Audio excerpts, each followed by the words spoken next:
Hi, this is Gracie with Self Care with Gracie, and I'm back for one more week at least. I did not have my baby last week. As you can see, we're getting pretty close to it right here. And until then, I'm happy to share another video in the Relational Self-Care series, or as I'm calling it, How to Stop Fixing People So We Can Start Being Happy. And these are lessons that I wish people had taught me a little earlier on in my life, because learning them has made relationships much easier. And that's the relationship with myself, the relationships I have with my intimates, and then also the relationship I have with the community and the outside world. And after the violence and what's ensued since in Charlottesville this weekend, I'm feeling like these lessons are more important than ever. That if we don't have a stable base of self-care in ourselves, and that means the ability to really know who we are and how to be in integrity and how to communicate that to others and how to hold steady even when there's a lot of disagreement around us, then I think it's going to be really challenging to move forward. But if we take our personal self-care practices and keep expanding them out into the world, I think we have a chance. So with that intention, I share this next video in the series, which is around really how to stop fixing where we're at in life. And this can come up in any kind of relational status. I hear it most often talked about with people who are single, because we live in a world where being in a relationship is privileged above not being in a relationship. Not a world, but a culture. That's sort of like the pinnacle. Is you get married, you have kids, you get your house, you buy all the capitalist stuff that you need, and then the end. As someone who listens to a lot of people and where they're struggling in life, I'll tell you that that's not true. That if you have illusions out there that being in a relationship is the secret to making you happy, it probably is good to start to question those, because a lot of people in relationships feel really stuck and unhappy.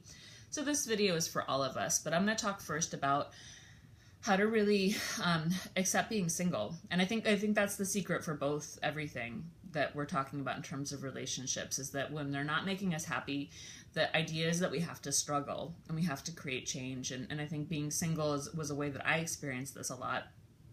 And so when I was single, I felt like there was something wrong with me. I looked at all my friends that were in relationships and seemed fairly happy, and I romanticized that. And the more that I was not happy with who I was, the more I tried to change it.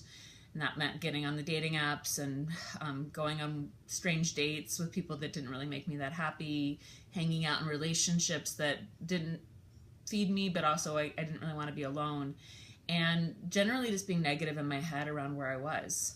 So the only thing that really ever helped me to change that were these moments where I would just be so frustrated of like, I've done everything I'm supposed to do and it's not working, and I'm just going to give up.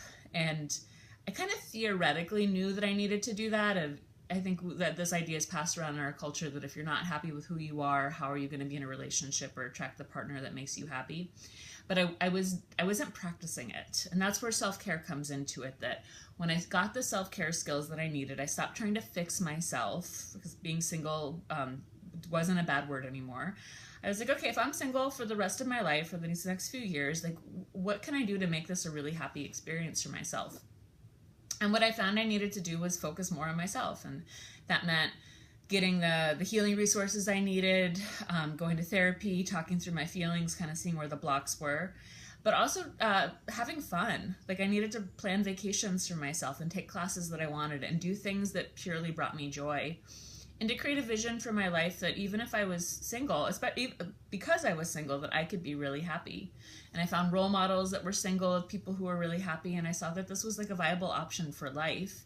And in both of I've done this like very dramatically in both 2 times in my life, and both times within a month I met a partner that that actually was someone that I wanted to be with and that helped me to grow. And one of them being this last time when I met my partner, Micah. So I think that there's a powerful way to, if you feel stuck being single, it's to learn to love being single. And the way to do that is through being very proactive in your own self-care. Like, take that trip to the country that you've always wanted to. If you can't afford to do that, like, read about that, see movies, surround yourself with good people, eat great food, and make your life your own. This is also, I think, applicable for people who are in other kinds of partnerships where they feel frustrated. That it can be really easy to just feel like you have to leave, or you have to like stuff down all your feelings so you can be happy. And the third alternative I offer is to really just accept where you all are and to say, like, okay, we're struggling, we're not communicating well, we're not having fun together anymore, and like, what can we do to see if we can make a change in this? I did this at the end of my last relationship where we were realizing we were stuck. I wanted to know the answer right away if I should stay or should I go. I couldn't get clarity on that. And so instead we had about 6 months where we really focused if we could make things better. We went to therapy, we planned fun things for ourselves, we went out to good meals, we took hikes together, and we really infused a lot of good stuff into our relationship. And as a result, the relationship really did get better. It was great. And from the relationship getting better, we saw that we weren't right for each other.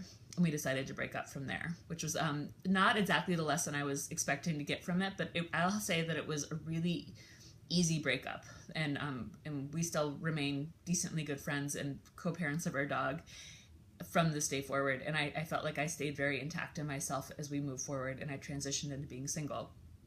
So it can feel a little paradoxical that the best way to create change in relational status is to fully accept and practice self-care right where you are. It's the only thing I found that really works, though.